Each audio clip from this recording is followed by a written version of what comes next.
Okay, I'm Dave, and this is Mike, and we're Zebra Equine Technologies. At Zebra, we create competitive, cutting-edge horse equipment.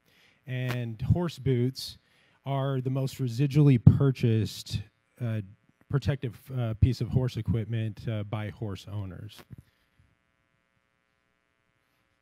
So in just riding horses, horses have the propensity to strike its legs against each other during competition or even just riding. And this can cause irreparable damage to their tendons. But horse boots were designed originally to guard against injury from impact. The traditional horse boots have one major problem. They trap heat inside of the horse's leg. They essentially cook the horse's tendons while we're riding them or during competition. And this has been substantiated by equine medical studies, as well as it's common knowledge in the horse industry that you just don't leave horse boots on longer than you have to because of this damage. But this damage can occur. It can happen anywhere from slight inflammation up to crippling tendon failure. So horse boot companies have traditionally tried to perforate materials that they use in horse boots and to try to create some sort of airflow in the horse's boots, which have not given hardly any change to that crippling temperature inside of the horse's legs. And so this leaves one option for a horse owner, and that is to ice the horse's legs down after this damage has happened through the traditional horse boots, or leave the horse off for multiple weeks to let this damage rehabilitate through that time. And so being a competitor myself, I wondered if there was some way that I could use some preventative measures during competition or even just riding that I wouldn't have to rehabilitate my horse's legs afterwards. So that's where the Z-boot comes in. The Z-boot contains a cooling pack which is filled with phase change material, or PCM. PCM is an engineered wax that absorbs heat from a heat source. And this surrounds the horse's tendons. The PCM starts as a solid and it melts into a liquid as it is absorbing this damaging heat. So it's taking that damaging heat that would otherwise be cooking the horse's tendons and saves it in the Z-boot. Now the PCM has an absorption limit that once it absorbs as much as it can, the rider can take the boot off and air it out, or they can dip it into a bucket of water and accelerate the recharging process and use it just a few minutes afterwards. So just to give you a background on the temperature, we consider anything over 100 degrees Fahrenheit the danger zone for a horse's tendons. And with the Z-boot, we keep that temperature well below that danger level. At 100 degrees or higher, the collagen cells inside of the tendons start to die rapidly. Just like a fever in a human, it doesn't take much of a temperature rise to have damaging effects from that temperature. But the Z-boot is capable of keeping that consistently in the safe temperatures, while the competitors' boots are around 100 degrees and higher in most cases. And that's across the board with all of our competitors keeping that temperature in those danger zones on the horse's legs. But the most special thing about the Z-boot is it offers a warning system to the riders. And we put a Bluetooth temperature sensor inside of the boot that pairs with the rider's phone and reports real-time temperatures and warns the rider when those temperatures get too hot. Now, the Z-boot, let's see. The competitors, the only game that they play is impact protection, and we beat them at their own game. In this video, we did a test where we ran the Z Boots impact protection layer against the top industry's competitor boot padding that they use in their boot through 3 tests. We wanted to see which padding would protect against a hammer blow by protecting a thin piece of glass under the padding. Then we took a bowling ball and dropped it on a concrete floor onto the padding to see which one would absorb the impact of the bowling ball.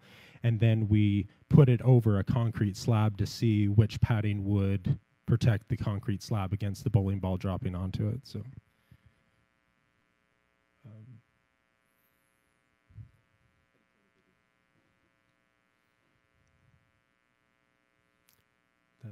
that looks like a... Is there a way to play that video? Okay, great. Well, to explain the video, basically the piece of glass was protected under the Z-boot padding, and it just a slight blow under the competitor's padding, the glass completely shattered. And in this picture, the Z-boot protected the concrete slab, while the concrete slab underneath the competitor's boot actually landed on my toe and hurt my toe. So it's the competitor's padding allows any impact to transfer directly into the horse's leg, whereas our over-engineered horse boot allows the impact layer to take that blunt force. So in summary, the Z-boot offers the substantial cooling technology and protects the horse's tendon from the damaging heat. The Bluetooth sensor empowers the rider to have real-time temperatures through the Bluetooth sensor to their smartphone. And with the impact protection, the impact absorption technology is superior to anything that a horse owner can have. And then overall, with the patent pending technology, it's an overall better protection for the horse.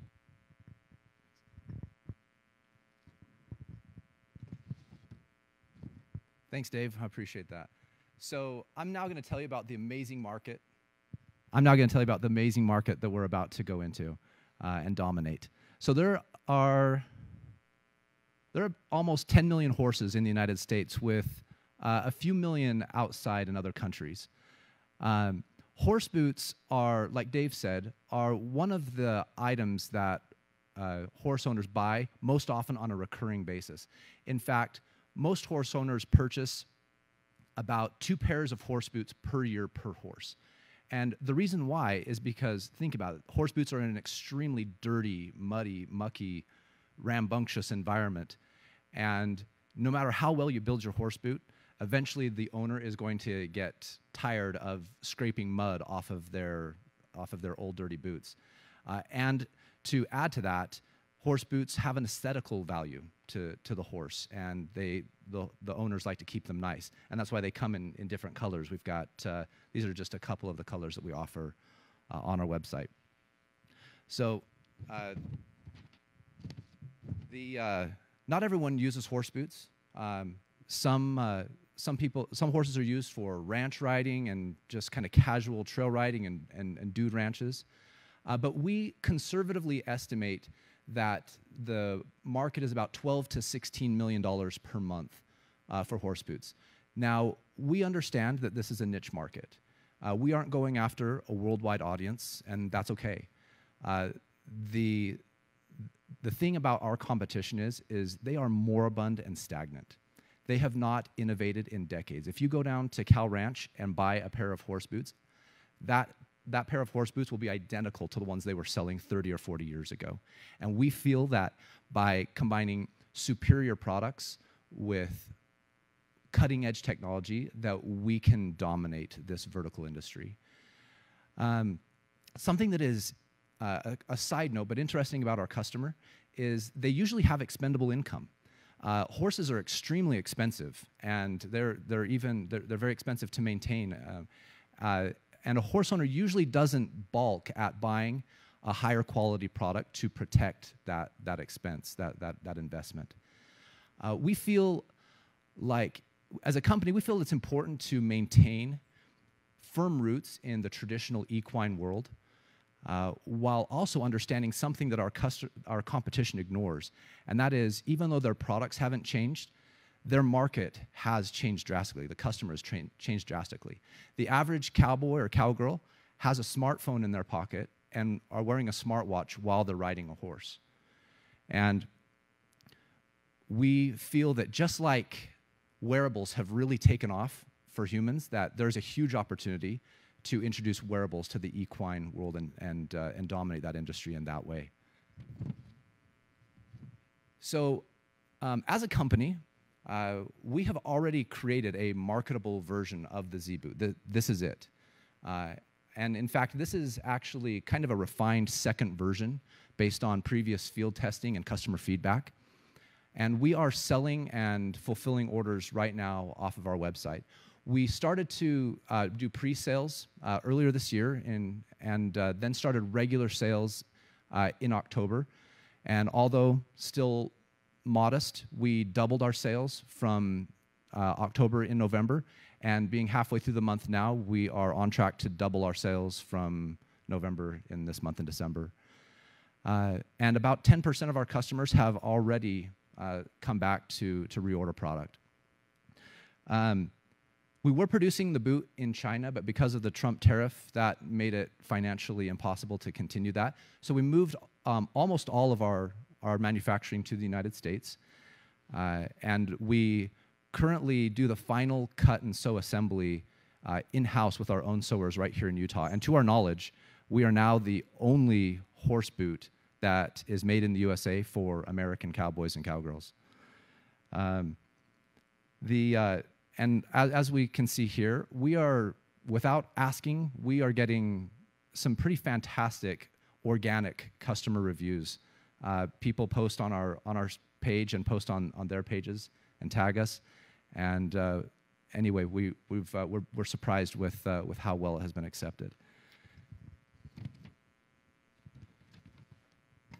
Now, we humbly acknowledge that anything that we put down for a growth rate will probably be off. And so, based on what we have done so far and the amazing returns we're getting off of our advertising, we did a modest projection for the first 12 months. We did a constant growth rate, and then we lowered that for the quarters thereafter. But no matter what we put in, that's pretty much what we're looking at for our gross profit margin and EBITDA. And actually, our gross profit margin, we are confident that we'll get that up to about 65 to 70% based on efficiencies that we've already realized for our subsequent inventory orders. And in terms of growth, we've only been advertising on social media and selling directly off of our website. And we've already targeted certain online and print venues that we'll be going after in the near future. And next month we'll be in Dallas at the WESA conference. That's WESA, which every single buyer in the world that works for a Cal Ranch or an IFA will be at that conference, and we feel that that will launch us into the retail world. So what we're currently looking for is a minimum of about $250,000. The main strategy with these funds is to take sales to the next level and also purchase a small subsequent round of inventory, which we're running low on. We have about a 2.5-month lead time on inventory reorders, and so increases in marketing also means pulling the trigger on inventory. $250,000 is our minimum. If we do have the successes we are hoping for in our sales, then we could need up to $450,000 to aid in our inventory reorders. And in terms of what we're offering to the investor, we are flexible with a lot of terms. What we propose is a convertible note with safe terms over 36 months and a 12% interest rate. And lastly, just wanted to end with who we are. Dave here is not only my partner, but he's my brother. He is a horse owner. He's a champion team roper. He's too modest, he won't tell you that. And he is the inventor of the Z-boot. This was his idea. I'm a tech and manufacturing expert, and I've provided all of the seed capital for this venture up to this point. I'm more of the city slicker of the family, but he did get me to wear horse boots. And then Mark Hurst, I don't know if anybody of you have ever heard of him. He's pretty well known here in Utah.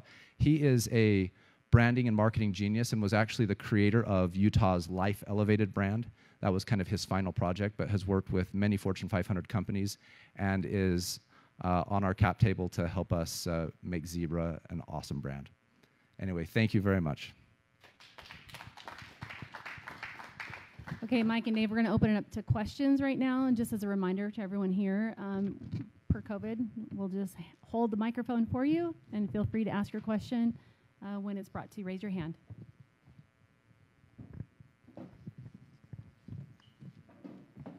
Really interesting, guys. So several questions, and just feel free to give quick responses. So the cooling packet, that's not ice that you have to freeze. It's chemical based? Ours is an organic plant-based wax, and so the wax melts and it absorbs all of that heat from the horse's leg, but then when it cools, it solidifies back up and is ready for another use. Huh. And did you guys invent that, or is that something that's just on the market? Yeah, phase change material is a very widely used product on the market for a lot of uses. Yeah, I wasn't familiar with that. And but the way you're integrating that into the boot, is that what the patent is protecting, or? Correct, yeah. Okay. That's exactly what we've patented.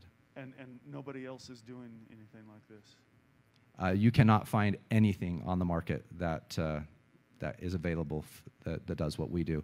There have been studies that have been done that have done things, research articles and studies have been done that are similar to that, but no, nothing is on the market.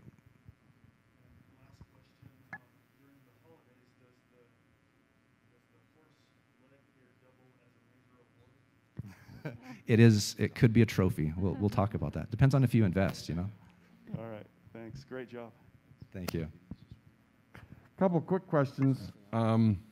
Mainly is, I've been in the horse business a long time. You know, if you remember Infahorse.com, one of the original founders sold it off, and Cardboard Cure for horses, if you know that, we had that also. The question I have is, with show horses and with a lot of equine, I don't want a name on my boots. You know, it's my horse. I mean, it's the horse. Your name's a little big for a competitor in the marketplace. Have you addressed that, or even looking at sponsorships to being on the boot? I mean, there's some ways to get that money now. Even saying we'll put out a line of boots like Nike does. I mean, I'm thinking you guys need to start putting out a whole line of boot for horses with sponsorships, with colors, so you don't have to say everything has a big Z on it. If I'm in a show horse or Western horse show, I'm all of a sudden saying to myself, yeah, Z is kind of cool, but it's not what I want. I know you have some colors, but the question is, you could bring in another, sponsorship and have, extra cash right off the bat on a couple things. Yeah, that's a great point. And because the competitors or in the show ring and in rodeo, they are surprisingly, they love accessorizing. In fact, one of our competitors has the outfit of the week for their horses, which is matching boots with a matching blanket with a matching pants for the rider, that kind of stuff. So those sort of options, we've been asked by colleges to have their colors with their logo on the boots and things like that. But we will entertain things like that in the future, but those get into, with all of the variants, with having front and rear boots, which are completely different, with having left and right boots and different colors associated with those. There's just so many variants that you can handle, especially as a startup. Well, I'm thinking now is the time to sell off some rights. You know, I mean, you're looking at raising funds. I mean, the other question was the funds. I didn't see an equity share. All I said was this is my return on my investment. Any VC capitalists, most investors say, well, there's nothing in it. I can go to my other people and get money and have a piece of the action. So my question, are you going to address that? If somebody wants to give you money on this? Yeah, again, we are flexible with any arrangement, and we can definitely have those, you know, at any time. But yeah, we've talked extensively about sponsorships and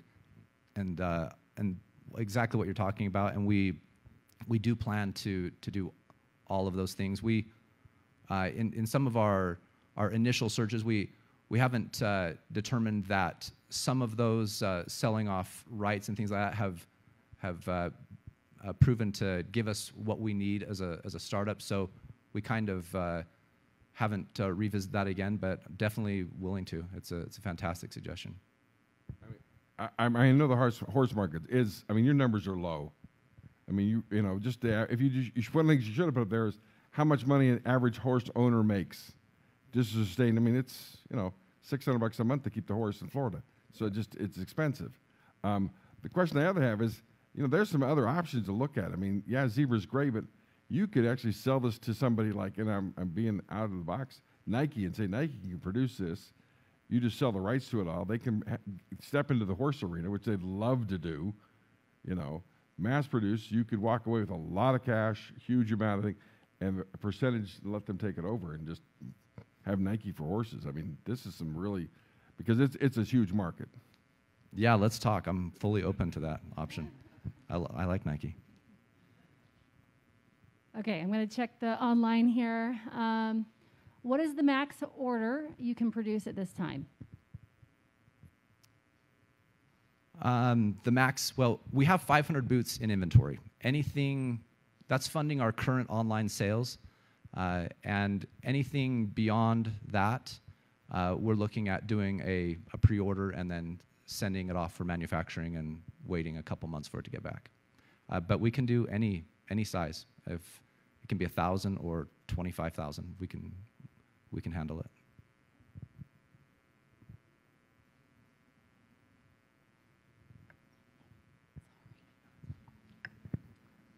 So you say it's a 2 to 2.5 months lead time for the product. What is the main challenge with the manufacturing or the lead time there?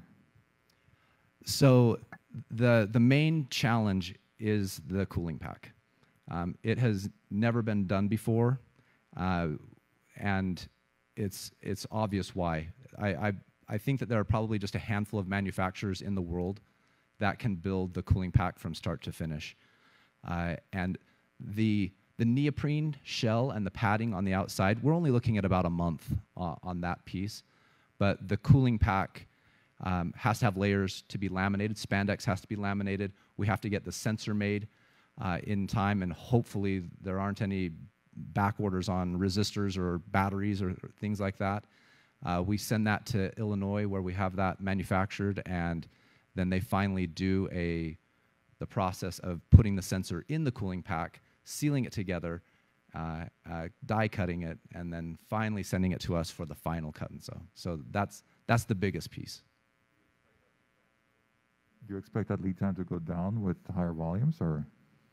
Yes, absolutely. And this is our MVP, and we have already found other ways to be far more efficient in manufacturing. And so yes, we think that we can get that down to even 45 days in the future.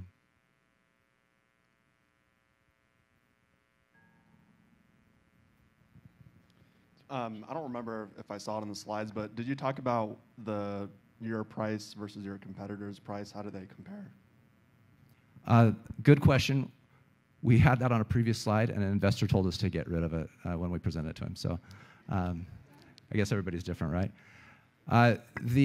The low-end market is around $60 to $90 a pair for a pair of horse boots. We have the Z boot on our website for $159.99. And one thing that we didn't talk about is we're getting plenty. We're getting some promising sales.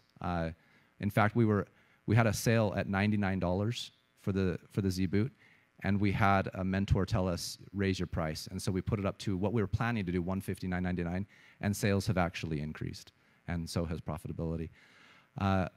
One thing that we haven't talked about is if we take the cooling pack out of this boot, that is a normal competitor horse boot. But because of our superior impact protection, we plan to compete with the competitors on that level.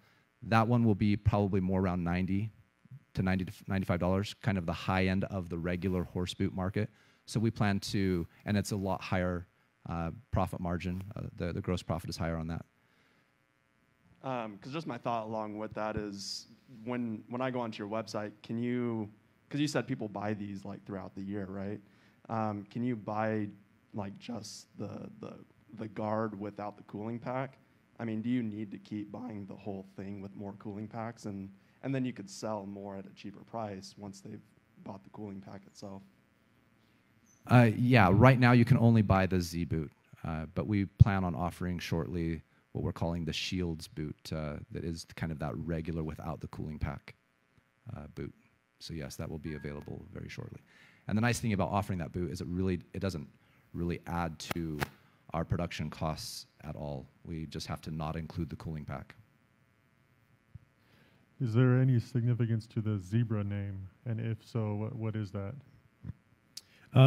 Zebra is debatably the origin of the horse, and our whole brand has been to try to keep his horse to its most natural state, even though we are asking somewhat unnatural things from its body to compete, or even just carrying a rider and all the tack that they have to. So Zebra kind of explained that origin plus the A to Z aspect of horse care that we're, overall horse care that we're hopefully having in our whole line. So. My concern with what you're talking about is having two lines is now you're basically not competing against yourself, but you're lessening the Zebra brand. I mean, you really are. You're saying, yeah, well, you can buy this without the technology. Okay, so the technology is worthless, what you're saying to somebody. Be very cautious about that, because unless you just, white label it and you send it out someplace else. But my concern is once you do that, say, yeah, it's great for impact, but it doesn't have the technology. Somebody say, well, your whole business for Zebra was the technology, and now you're telling us we don't need it.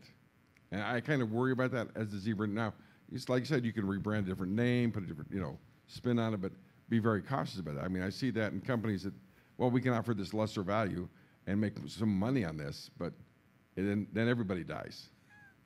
Sure, and we have given a lot of thought to that.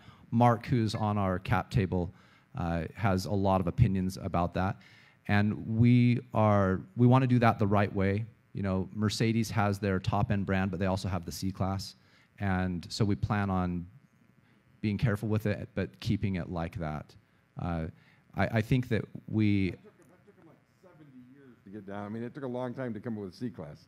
Yeah. That was after making lots and lots of money based on the name. Their name has a brand. You don't have a brand for a couple more years, so just, people can compare things, but they've been around a long time. But Zebra is brand new. You don't have a brand yet until your customer gives it to you. That's my concern. You want your customers to give you that brand, the guys who care about horses, care about their legs, keep them cool, keep them safe, and then all of a sudden you come out shortly before that brand's given to you and say, well, we really don't care about it as much. We have this other product. It's good, but it's not as good. I just see there's a problem in the psyche and the psychographics of what you're dealing with. No, that's well taken, and we're sensitive to that. Okay, Mike and Dave, we've got one last question for you. What can the 1 Million Cups community do for you guys? Good question. I think that this is exactly what we came for, to hear suggestions and to hopefully get beat up a little bit without really getting beat up by an investor. And so I think that's really what we came for, and we appreciate the comment.